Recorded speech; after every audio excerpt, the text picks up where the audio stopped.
Hello friends, तो देखो आज का हमारा टॉपिक है इलेक्ट्रोस्टैटिक्स ऑफ अ कंडक्टर। तो हम कंडक्टर की इलेक्ट्रोस्टैटिक प्रॉपर्टीज के बारे में पढ़ेंगे। ठीक है, तो सबसे पहले देखते हैं कंडक्टर क्या होता है। तो आपने बहुत बार पढ़ा है, बहुत बार इसकी डेफिनेशन लिखी है कि कंडक्टर, ठीक है, कंडक्टर वो बॉडी होती है जो अपने में से इलेक्ट्रिक चार्जेस को, ठीक है, चार्जेस को इजिली फ्लो करने दे। जैसे देखो, अगर मैं क्या करता हूं, एक वायर को टच करता हूं तो जो चार्जेस होंगे उस वायर से निकल के मेरी बॉडी से होते हुए अर्थ में जाएंगे, तो मेरे को एक करंट लगेगी। ठीक है, अब ये करंट क्यों लगी? क्योंकि जो चार्जेस थे इजीली मेरी बॉडी से फ्लो कर गए। तो अगर ऐसा होता है किसी भी बॉडी के केस में तो वो बन जाएगी कंडक्टर। ठीक है, और अगर चार्जेस फ्लो ना करें, जैसा आपने किस में देखा हुआ है, एक रबर के केस में, ठीक है, तो रबर वगैरह के केस में क्या होते हैं, चार्जेस फ्लो नहीं करते इजीली। ठीक है, वो चार्जेस क्या करते हैं, बॉडी में से फ्लो नहीं करते, तो उनको हम बोलते हैं इंसुलेटर्स। तो कोई भी बॉडी कंडक्टर है कि इंसुलेटर है, वो डिपेंड करता है फ्री और बाउंड चार्जेस पे, फ्री और बाउंड चार्जेस पे। अब ये होते क्या है, तो देखो नाम से पता लग रहा है, ये फ्री है, ये बाउंड है।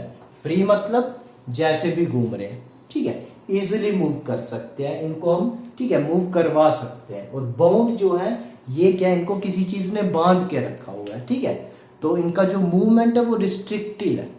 अभी देखो, इसको समझने के लिए ये हमने क्या किया, एक एटम ले लिया। ये एटम का न्यूक्लियस है जहां पे बस पॉजिटिव चार्ज है। जितना भी पॉजिटिव चार्ज इस एटम का सारा इस न्यूक्लियस में लाई करेगा। इसको हम निकाल नहीं सकते हैं, ये निकाल नहीं सकते हैं, तो ये बन जाएगा बाउंड चार्ज। तो ये आएगा बाउंड चार्जेस में। अभी देखो, इस पॉजिटिव चार्ज को बैलेंस करने के लिए आउटर शेल्स में इलेक्ट्रॉन्स होते हैं। ठीक है, ये इस तरह से इलेक्ट्रॉन्स होंगे। ठीक है, ये इलेक्ट्रॉन्स आ गए आउटर शेल्स में। अभी जो आउटर शेल में इलेक्ट्रॉन्स है वो क्या करते हैं, इस पॉजिटिव चार्ज को बैलेंस करते हैं। तो इन इलेक्ट्रॉन्स और न्यूक्लियस में होती है बहुत ज्यादा अट्रैक्शन। ठीक है, बहुत ज्यादा अट्रैक्टिव फोर्स। अब देखो, जितना ये डिस्टेंस कम होगा उतनी ज्यादा ये फोर्स, ठीक है, स्ट्रांग होगी। अगर मैं बात करता हूं आउटर शेल की, आउटर शेल्स में क्या होता है, क्योंकि डिस्टेंस ज्यादा है तो अट्रैक्शन कम हो जाती है। तो अगर मैं क्या करता हूं, आउटर शेल के इलेक्ट्रॉन्स को कुछ अमाउंट ऑफ एनर्जी सप्लाई करता हूं या पोटेंशियल डिफरेंस प्रोवाइड करता हूं, तो मैं इन इलेक्ट्रॉन्स को यहां से निकाल सकता हूं। ये इलेक्ट्रॉन्स एटम से बाहर आ सकते हैं। ठीक है, तो इनको मैं बोल दूंगा फ्री चार्जेस। जिन चार्जेस को मैं एटम से बाहर निकाल सकता हूं by providing them sufficient amount of energy और potential difference, then the charges are known as free charges. और वो चार्जेस जो कि बाउंड है इनसाइड द एटम, जिनको हम एनर्जी प्रोवाइड करके या पोटेंशियल डिफरेंस प्रोवाइड करके बाहर नहीं निकाल सकते, उनको हम बोलेंगे बाउंड चार्जेस। तो जितने ज्यादा, ठीक है, जितने ज्यादा फ्री चार्जेस होंगे एक बॉडी के पास, वो उतनी ज्यादा कंडक्टिंग होगी। ठीक है, उसकी कंडक्टिविटी उतनी ज्यादा होगी, वो उतनी अच्छी कंडक्टर होगी। और अगर फ्री चार्जेस के बजाय बाउंड चार्जेस है तो वो क्या होगी, इंसुलेटर। तो ये था कंडक्टर क्या होता है, इंसुलेटर क्या होता है। अब ये आते हैं हमारे मेन क्वेश्चन पे, इलेक्ट्रोस्टैटिक्स ऑफ अ कंडक्टर। तो देखो क्या क्या प्रॉपर्टीज होंगी इलेक्ट्रोस्टैटिक प्रॉपर्टीज। तो फर्स्ट देखो, फर्स्ट होगी inside the conductor the electric field is always zero. ठीक है, मतलब E in equals to zero. क्या लिखते हैं, inside the conductor electric field is always zero. ऐसा क्यों होगा? ठीक है, तो देखो, ये एक कंडक्टर ले लिया मैंने। अब कंडक्टर है तो इसमें क्या होगा, फ्री चार्जेस होंगे। अब देखो, फ्री चार्जेस है, वो रैंडमली मूव कर रहे थे, तो मैंने क्या किया, उनको, उन चार्जेस के मोशन को एक पर्टिकुलर डायरेक्शन देने के लिए, उनसे इलेक्ट्रिक करंट लेने के लिए पोटेंशियल डिफरेंस का सोर्स प्रोवाइड किया। ठीक है, ये एक बैटरी लगा दी जो यहां पे क्या करेगी, इस एंड पे पॉजिटिव, ठीक है, यहां पे नेगेटिव पोटेंशियल क्रिएट करेगी। तो ये एंड इसका पॉजिटिव, ये नेगेटिव। अभी इंडक्शन की वजह से क्या होगा, जो भी फ्री चार्जेस हैं, यहां पे नेगेटिव वाले चार्जेस इकट्ठे हो जाएंगे, यहां पे पॉजिटिव वाले। ठीक है, तो ये नेगेटिव चार्जेस, ये पॉजिटिव चार्जेस। अभी आउटसाइड देखो तो ये पॉजिटिव है, ये नेगेटिव, तो ये हो जाएगा इलेक्ट्रिक फील्ड आउटसाइड, ये इसकी डायरेक्शन। और ये चार्जेस तब तक कलेक्ट होते रहेंगे, तब तक आते रहेंगे इंडक्शन की वजह से, जब तक ये यहां पे एक इलेक्ट्रिक फील्ड ना सेट कर दे जो कि, ठीक है, जो कि आउटर इलेक्ट्रिक फील्ड के इक्वल ना हो जाए। ठीक है, ये तब तक मूवमेंट चलता रहेगा जब तक ई इन ई आउट के इक्वल ना हो जाए। और जब ऐसा हुआ तो अब देखो डायरेक्शन दोनों की अपोजिट है, तो ये जो है टोटल इलेक्ट्रिक फील्ड जीरो हो जाएगी। तो हम बोलेंगे net electric field inside the conductor is always zero. तो ध्यान रखना है, बहुत इंपॉर्टेंट प्रॉपर्टी है कि कंडक्टर के अंदर इलेक्ट्रिक फील्ड हमेशा जीरो होगी। तो ये एक बहुत इंपॉर्टेंट प्रॉपर्टी बनाता है जिसको हम बोलते हैं इलेक्ट्रोस्टैटिक शील्डिंग। तो ध्यान में रखना है इलेक्ट्रोस्टैटिक शील्डिंग क्या होती है। तो कंडक्टर के अंदर इलेक्ट्रिक फील्ड जीरो होना, इसको बोलते हैं इलेक्ट्रोस्टैटिक शील्डिंग। अब देखो मैं क्या कर रहा हूं, एक गाड़ी में जा रहा हूं और रास्ते में क्या हुआ, बारिश पड़ती है, थंडरिंग हो रही है, लाइटनिंग हो रही है। तो मेरे को क्या करना है, अपने आप को उस लाइटनिंग से बचाना है। ठीक है, उस लाइटनिंग से बचाना है तो मैं क्या करूं, क्या गाड़ी से बाहर निकल के किसी पेड़ के नीचे खड़े हो जाऊं या गाड़ी के अंदर बैठा रहूं। तो क्योंकि इलेक्ट्रिक फील्ड कंडक्टर के अंदर जीरो होती है तो मैं प्रेफर करूंगा to sit inside the car which is a conductor. तो अगर मैं कार के अंदर बैठा रहूं तो इलेक्ट्रिक फील्ड जो है वहां पे जीरो होगी, लाइटनिंग का इफेक्ट नहीं होगा। इसलिए ये हो गया। ठीक है, इस प्रॉपर्टी को बोलते हैं इलेक्ट्रोस्टैटिक शील्डिंग। तो मैं अपने आप को इस तरह से बचा सकता हूं। तो ये थी इसकी first property, electric field inside the conductor is always zero. Next देखो, just outside the surface of conductor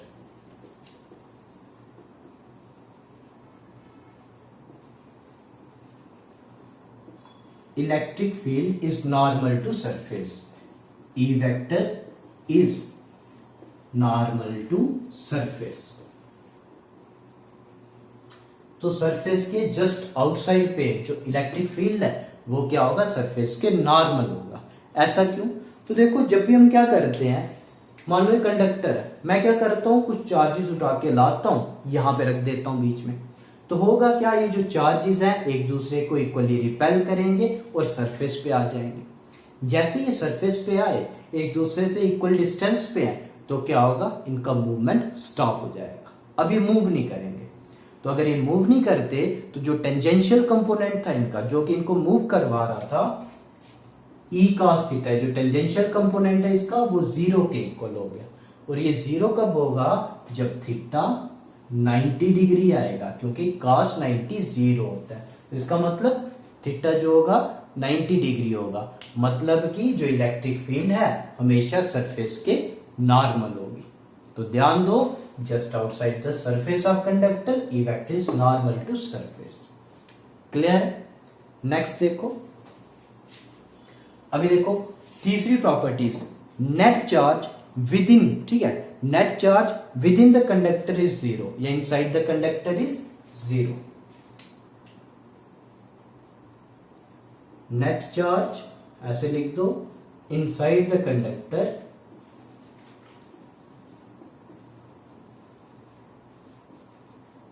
is always zero. ठीक है, तो नेट चार्ज जो है कंडक्टर के अंदर वो हमेशा जीरो होगा। कैसे, तो गॉस लॉ लगाओ। देखो हमने क्या करना है, ये कंडक्टर है जिसपे पॉजिटिव चार्ज है, ठीक है, हमने क्या करना है, इसके अंदर इलेक्ट्रिक फील्ड देख रहे हैं, तो हम क्या करेंगे, बिल्कुल इसके पास यहां पे एक गॉसियन सरफेस कंसीडर कर लेंगे।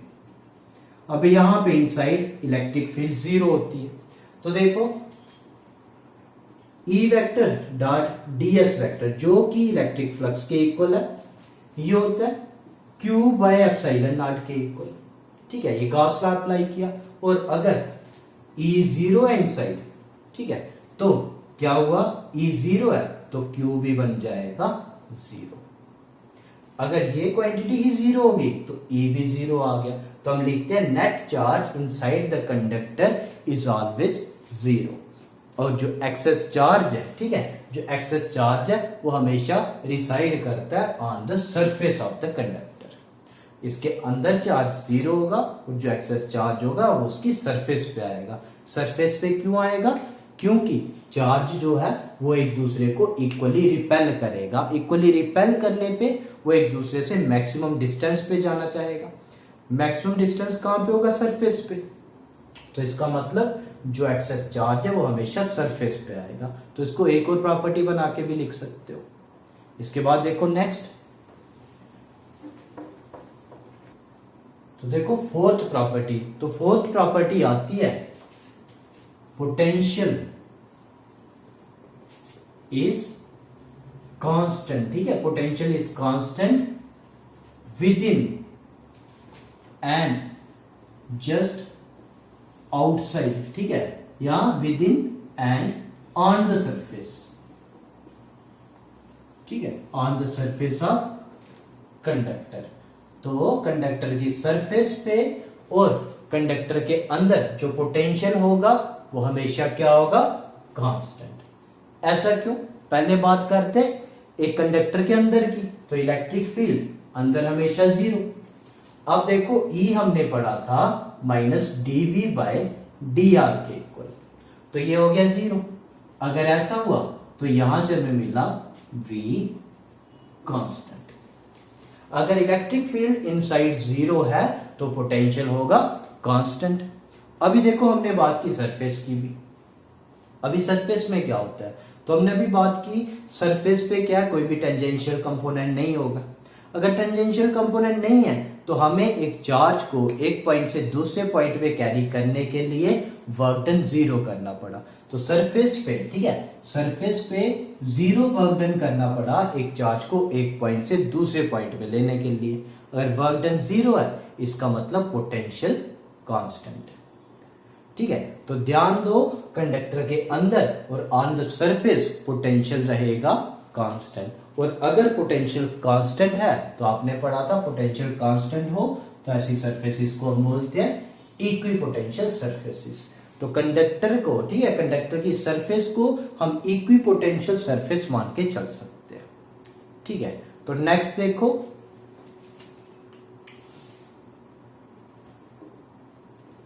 Electric field at the surface of charged conductor, at the surface of charged conductor is proportional to sigma. ठीक है, is proportional to sigma. sigma है surface charge density।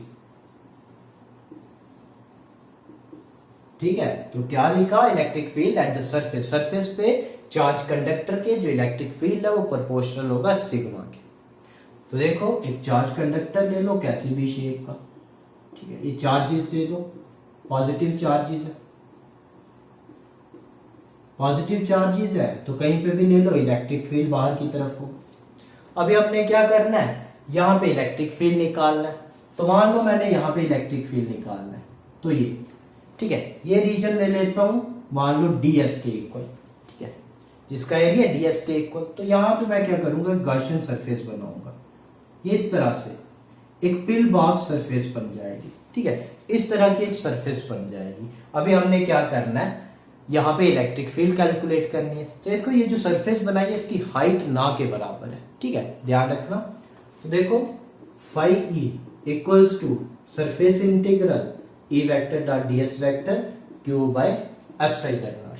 अब देखो इलेक्ट्रिक फील्ड भी, ठीक है, इलेक्ट्रिक फील्ड और एरिया वेक्टर दोनों सेम डायरेक्शन में होंगे। ठीक है, तो ये आ जाएगा E ds cos 0 डिग्री किसके equal, q by epsilon not के।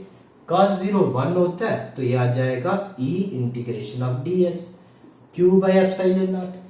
तो यहां पे देखो E ds की इंटीग्रेशन s या फिर एरिया जो भी हमने लिया मान लो a, तो ये आ गया E into A Q by epsilon not के इक्वल। तो मतलब E equals to 1 by epsilon not Q by A, जिसको हम लिखते सिग्मा। तो E आ गया सिग्मा बाई एप्सिलॉन नॉट। मतलब E is directly proportional to sigma, क्योंकि एप्सिलॉन नॉट तो constant. Electric field is directly proportional to surface charge density. ठीक है, electric field is directly proportional to surface charge density for A charge conductor. तो ये था इसका। ठीक है, नेक्स्ट प्रॉपर्टी क्लियर है, अभी आगे देखते हैं। ठीक है, तो क्या किया एक बार जल्दी से देख लो। एक चार्ज कंडक्टर लिया, जैसी भी शेप थी, इलेक्ट्रिक फील्ड फाइंड करना है तो एक छोटा सा इसका एरिया कंपोनेंट लिया ds वेक्टर। यहां पे हमने क्या किया, गॉसियन सरफेस बनाई जो कि एक पिल बॉक्स शेप की बनी। ठीक है, गॉस लॉ लगाया, इलेक्ट्रिक फील्ड और एरिया वेक्टर में जो, ठीक है, इस तरह से था, ध्यान से देखना, ये था इलेक्ट्रिक फील्ड, यहाँ पे पॉजिटिव है तो इस तरह से इलेक्ट्रिक फील्ड की डायरेक्शन होगी, और एरिया वेक्टर भी ऊपर की तरफ, तो दोनों में एंगल 0 डिग्री बनेगा, जिसकी वजह से हमने देखा E is directly proportional to sigma, ये आया। तो अभी देखो नेक्स्ट, तो ये इसकी 5 प्रॉपर्टीज हमने पढ़ ली। नेक्स्ट देखो, अगर हमारे पास, ठीक है, एक कंडक्टर है जिसमें एक कैविटी है, ये कंडक्टर है, इसके अंदर कोई भी कैविटी है। ठीक है, इसमें कैविटी है तो इलेक्ट्रिक फील्ड यहां पे 0 होगा। क्यों? ये कंडक्टर है, सारा चार्ज जो है इसकी सरफेस पे होगा। ठीक है, सारा चार्ज इसके सरफेस पे होगा, इलेक्ट्रिक फील्ड जो थी यहां पे तो 0 थी। अब कैविटी में क्या होगा, तो पहले इसको छोड़ो, कैविटी में कोई चार्ज प्रेजेंट होगा तो नहीं होगा। अगर Q 0 तो इसका मतलब E भी 0। कैसे? E vector dot ds vector equals to Q by epsilon naught, और अगर Q 0 यहां पे कोई चार्ज ही नहीं है, सारा चार्ज है सरफेस पे, तो Q 0 इसका मतलब E वेक्टर जो है 0 के इक्वल। तो हम बोलेंगे electric field inside the cavity of a hollow conductor is always 0। Clear है? तो ये प्रॉपर्टीज थी, ये इलेक्ट्रोस्टैटिक प्रॉपर्टीज थी कंडक्टर की।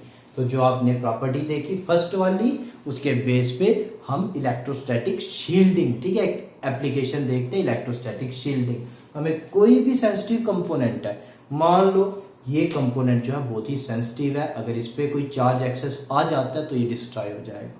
तो मैं क्या करूंगा, इसको एक मेटेलिक, ठीक है, मेटेलिक कवर प्रोवाइड करूंगा। जब मैं इसको एक मेटेलिक कवर प्रोवाइड करूंगा तो उस मेटेलिक कवर में ये अंदर क्या है, ठीक है, ये कंडक्टर बन गया है, कंडक्टर बन गया, इसके अंदर इलेक्ट्रिक फील्ड 0 हो जाएगी, तो मैं इसको बचा सकता हूं। ठीक है, तो कुछ और प्रॉपर्टीज हमने देखी, तो ये सब था इलेक्ट्रोस्टैटिक प्रॉपर्टीज ऑफ कंडक्टर में। आज जितना ही रखते हैं, थैंक यू।